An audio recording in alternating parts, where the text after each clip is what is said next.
na USA, pesa hizo ni kufanya ushoga uongezeke. Ushoga ni nini? Ushoga ni aina ya malaika anaitwa Maashperosh kwenye Biblia. Huyo Maashperosh kazi yake ni kugeuza jinsia ya mwanamume ajihisi ni mwanamke, na mwanamke ajihisi ni mwanamume.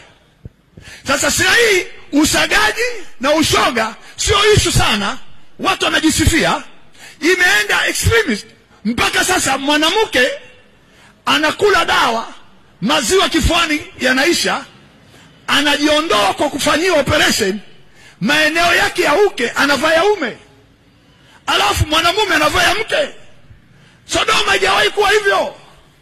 Sasa hii imezidi, na serikali ya Marekani imetoa pesa na inawalipia watu kwa gharama kubwa. Serikali ya Uganda ikasema sisi tutamaliza hawa jamaa mashoga hawa. Marekani imepeleka pesa mingi kushindana na serikali ya Museveni wasije wakawashinda mashoga kwenye ile nchi. USAID imetoa $8 milioni kwa maloya na wale mashoga.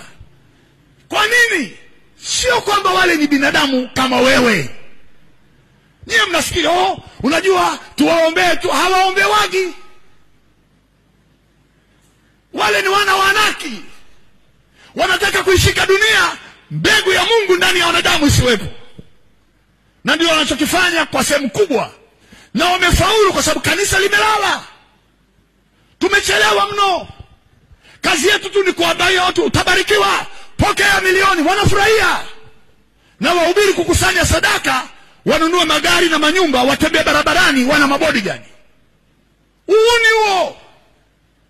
Hakuna cha bodyguard tunaotaka hapa, tunataka watu waokolewe. Watoto wetu waokolewe, kizazi hiki kiokolewe. Sio nitembee na mamilioni, nijifanye mimi ni mtu mkubwa katika Mungu aliyeniita. Hamna mtu mkubwa kwenye ufalme wa Mungu.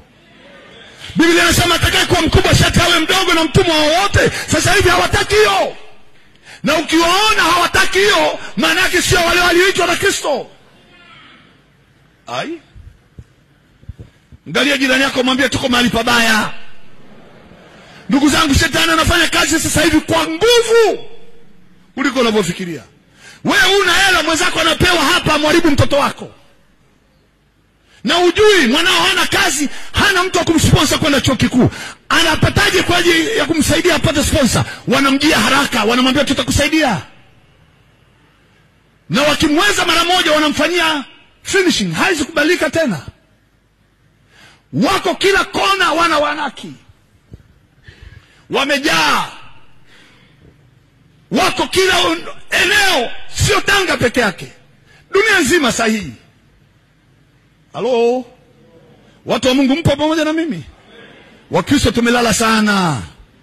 Mimi nawaambia kila mmoja hapa ana ndoto tu ya kuoa, kuolewa, kuoa, kuolewa. Na huyo unaenda kuoa nani, umejua ni nani? Kama umeshawahi kunisikiliza kwenye ushuhuda zangu ziko kwenye YouTube. Msichana mmoja mdogo ambaye alishawahi kunisaidia nikafanya mkutano Songea. Alikuwa anasoma chuo kikuu Songea. Baadaye chuo kile kikafungwa, akamia Dodoma. Ameokoka kasichana kwa watu. Kazuri tu, Mungu amemwokoa. Lakini akapata mchumba Dodoma.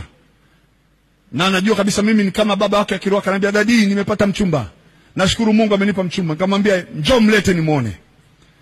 Amekuja naye msichana, ilikuwa mchana tu mweupe. Kijana kama amesimama nje kidogo na mimi niko kwa mbali. Nikamwambia ndio yule pale, akasema ndio yule baba. Nikamwambia yule sio binadamu mbona? Akaniambia hapana dadi, ameokoka tena tuko naye kanisani na tunaimba naye kwaya. Nikamwambia hapana, sio Mkristo huyo na hajaokoka. Akaniambia dadi hapana. Nikamwambia huyu amekuja kukua. Naongea naye wazi, amekuja kukua. Nikamuuliza mwanangu, umelala naye kwenye tendo la ndoa? Akasema ndio. Nikasema Mungu wangu. Maana hapo ndipo mahali haizi kukwacha, akishakushikia hapo. Nikamwambia muite. Akamuita. Sikumuuliza kwa kujificha. Unaitwa nani fulani? Mwambie umekuja kwake kwa ajili ya nini? Mwambie wewe ni nani? Akamwambia mimi sio mtu na nimekuja kumuoa. Binti akasema utani, usifanye mchezo. Mwambie wewe sio nani, wewe sio binadamu. Akamwambia. Nikamwambia bwanangu, leo hii katafute meza ya Bwana. Mimi nilikuwa niko hotelini singeweza. Kashiriki meza ya Bwana, hapo ndipo utakapopona. Usiku huo akadharau, akafa usiku huo. Na yule kiumbe amepotea. Ndugu zangu, wapo hapa wengi. Na watoto wenu wanakutana nao. Na wewe unasema harusi, afu kishokuto unajutia ameolewa na nani. Hivyo vilio vinaanza ndani ya nyumba mpaka leo mnajutia wengine. Halo? Muna changamoto kubwa. Tuko katikati ya eneo ambalo sasa mawimbi ni makubwa ya maji.